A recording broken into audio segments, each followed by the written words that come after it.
કાલ પણ વૈષ્ણવને અસર કરી શકે નહીં. રાજનગર નિવાસી એક ડોશી, તેમને ત્યાં બાલકૃષ્ણજીની સેવા બિરાજે.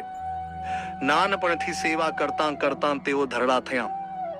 ત્યારે એક દિવસે કાલ તેમને લેવા આવ્યો અને કહ્યું, ડોશી, મારી સાથે ચાલો, હું તમને લેવા આવ્યો છું.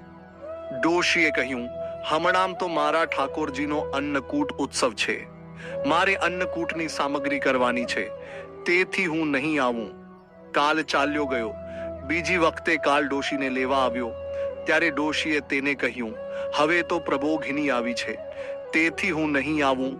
કાલ પાછો ચાલ્યો ગયો. ફરીથી કાલ ડોશીને લેવા આવ્યો. ડોશીએ કહ્યું કે હવે તો શ્રી ગુસાનીજીનો પ્રાકટ્ય મહોત્સવ આવે છે, મારે જલેબીની સામગ્રી સિદ્ધ કરવાની છે, તેથી હમણાં તો નહીં અવાય. થોડા દિવસ પછી કાલ ડોશીને લેવા આવ્યો.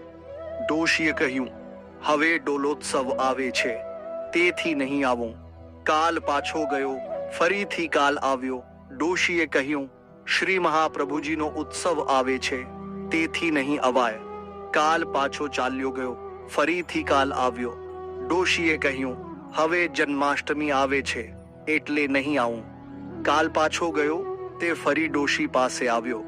ડોશીએ કહ્યું, હવે રાઘાષ્ટમી આવે છે. આમ 8 વખત ડોશીએ કાલને પાછા જવું પડ્યું.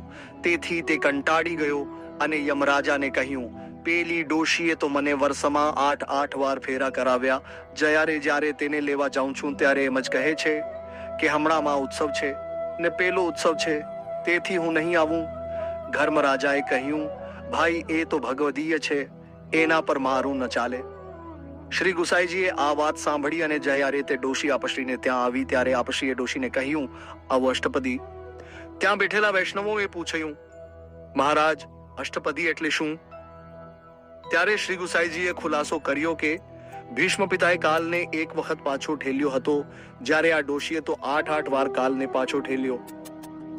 આ દૃષ્ટાંત વૈષ્ણવને સૂચન કરે છે કે વૈષ્ણવે સતત સેવા અને ઉત્સવોના વિચારોમાં જ પોતાના ચિત્તને નિમગ્ન રાખવું, જેથી કાલ પણ તેને અસર કરી શકે નહીં.